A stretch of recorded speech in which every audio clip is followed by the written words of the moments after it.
Letnan Kolonel Untung menyelamatkan Presiden Soekarno dari kup Dewan Jenderal.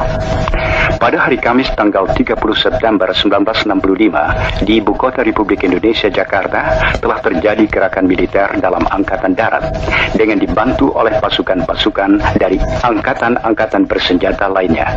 Gerakan 30 September yang dikepalai Letnan Kolonel Untung, Komandan Batalion Cakrabirawa.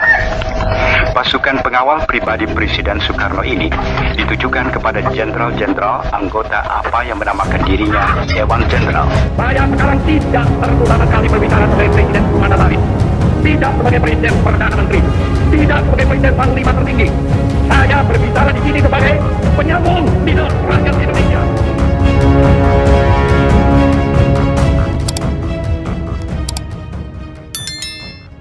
Mengapa Soeharto tidak mencegah G30S 1965?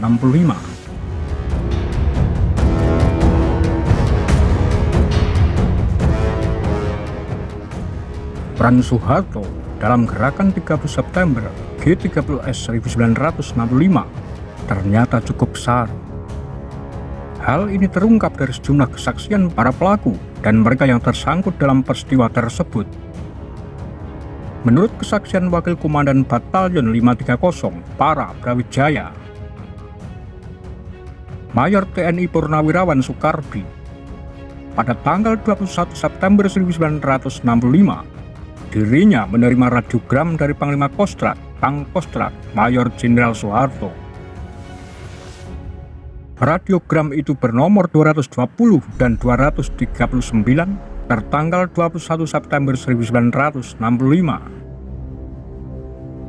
Isinya adalah perintah agar Yon 530 Para Brigade 3 Brawijaya menyambut hari ulang tahun ABRI ke-20 pada 5 Oktober 1965 di Jakarta dengan perlengkapan tempur garis pertama.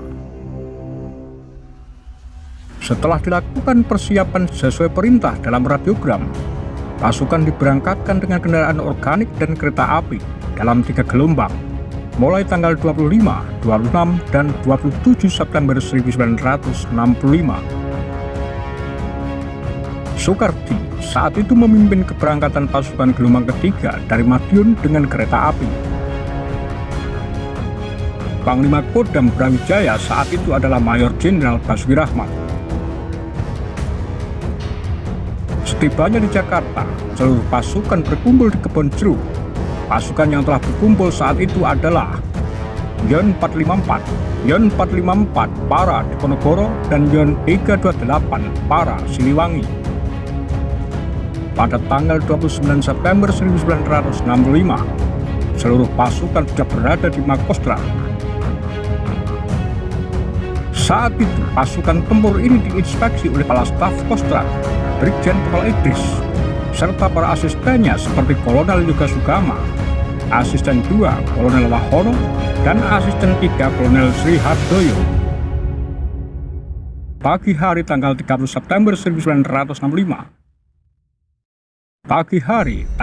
September 1965, seluruh pasukan ditambah unsur Kostrat sudah berkumpul di luar Stadion Senayan untuk latihan upacara.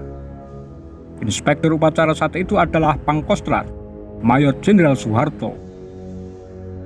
Setelah melakukan latihan upacara, para pasukan dikembalikan ke Kebon Jeruk sore harinya. Semua komandan peleton dikumpulkan di Aula Pertanian Kebon Jeruk dan dibriefing oleh Danjon 530 Mayor Bambang Sumpeno. Isi briefing itu adalah Ibu Kota Jakarta dalam keadaan gawat. Demikian juga keadaan Pangti ABRI. Kedua, ada kelompok Dewan Jenderal yang akan melakukan kudeta terhadap pemerintahan Republik Indonesia yang sah. Pukul 11 malam, satu kompi Batalion 530 yang dipimpin Letnan 1 Muhammad Saleh dan Resimen Cakrabirawa meninggalkan ruang briefing.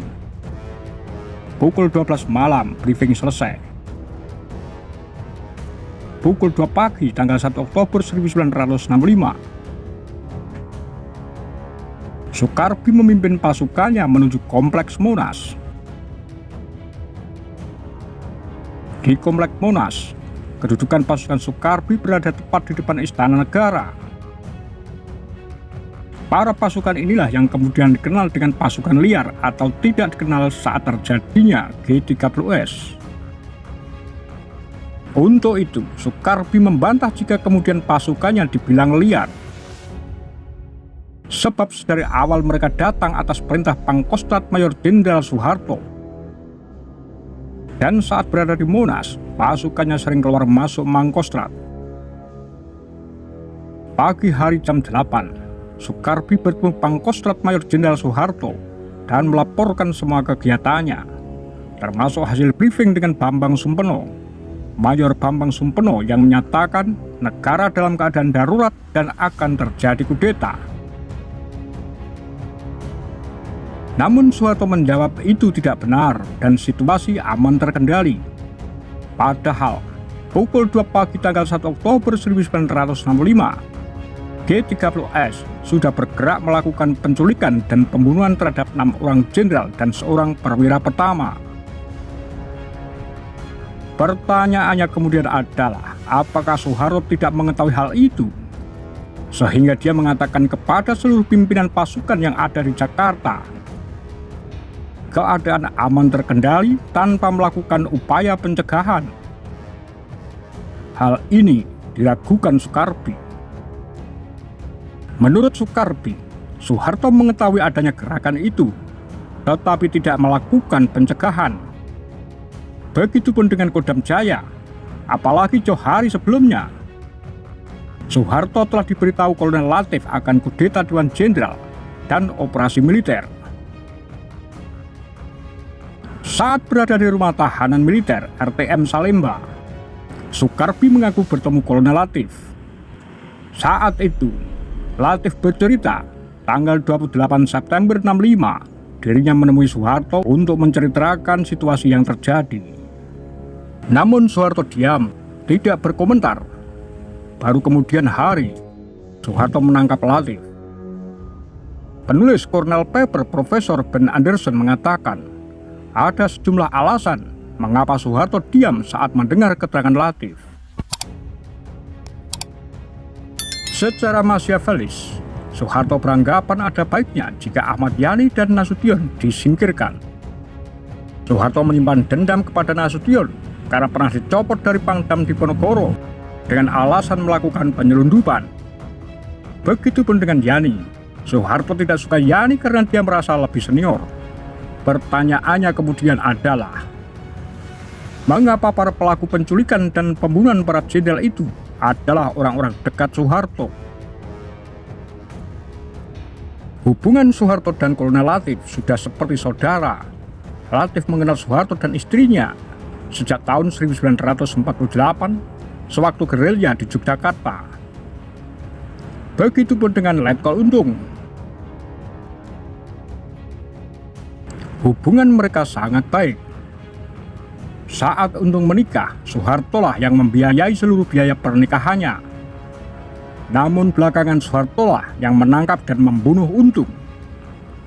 Ben menduga hal ini seperti permainan catur yang mengorbankan prajurit pada awal permainan.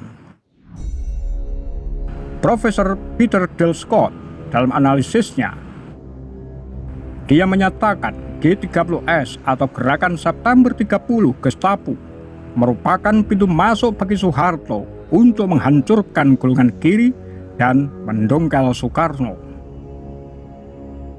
Menurutnya, dari awal Soeharto sudah mengetahui bahwa penculikan dan pembunuhan 6 orang jenderal itu dilakukan oleh pasukan-pasukan yang berhubungan dengan Untung. Karena pasukan itu berada di bawah kepemimpinannya. Jadi apapun alasan dan motivasi oknum-oknum perorangan dalam peristiwa itu, menurutnya munafik dan janggal karena sudah dirancang oleh Soeharto. Seperti keputusan tidak menjaga sisi timur tempat markas Kostrad misalnya. Menurutnya, hal ini konsisten dengan putusan G30S bahwa hanya para jenderal markas besar Angkatan Darat yang akan dijadikan sasaran. Hal ini dimaksudkan agar tidak ada yang menghalangi pengambil alihan kekuasaan oleh Soeharto. Kejanggalan lain adalah pengumuman Dewan Revolusi yang tidak mengikutsertakan Soekarno. Menurutnya, hal ini merupakan dalih Soeharto untuk berpura-pura melindungi Soekarno, yang pada hakikatnya mencegah Soekarno kembali memimpin. Begitupun dengan dipilihnya sarang G30S yang di Halim Perdana Kusuma. Hal itu untuk menutupi kecurigaan pembunuhan yang dilakukan pasukan di bawah komandonya dan melimpahkannya kepada AURI dan personel Partai Komunis Indonesia. Pasukan yang sama juga berada di Jawa Tengah. Diketahui bahwa batalion yang memberi pembekalan kepada kompi-kompi pemberontak dan yang menumpasnya adalah sama. Batalion itu berada di bawah kuasa Pangkostrat. Xiao Gyeok-chan dalam catatan penjara Orde Baru menceritakan, beberapa jam sebelum G30S terjadi, Kolonel Latif kembali menemui Soeharto dan melaporkan akan dilakukan penculikan para anggota Dewan Jenderal malam itu. Namun hingga G30S dilancarkan, Soeharto tetap diam dan tidak mengambil tindakan pencegahan. Padahal harusnya dia melaporkan apa yang diketahuinya itu kepada atasannya, Jenderal Ahmad Yani dan Jenderal Nasution. Pertemuan Latif dan Soeharto malam itu disaksikan oleh Mayor Suradi. Menurut Suradi, dia menemani Latif menemui Soeharto di RSPAD. Dia mendengar Latif melaporkan bahwa nanti malam akan ada gerakan penculikan para jenderal. Banyak para perwira menengah dan tinggi ABRI diadili dan ditahan dengan tuduhan terlibat dalam G30S hanya karena mereka dinyatakan mengetahui tentang keberadaan Dewan Jenderal, tetapi tidak memberitahukan atasannya. Salah satu contohnya adalah Komodor Suradi, Panglima Maritim Kepulauan Riau. Dia dijatuhi penjara 18 tahun karena tidak melaporkan keberadaan Dewan Jenderal yang diketahui dari seorang bawahannya ke atasannya.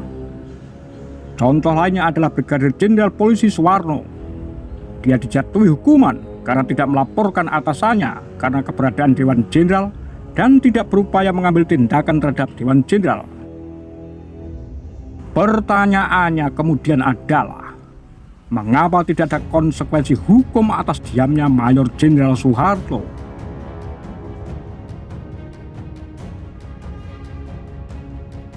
Apa pandangan Anda?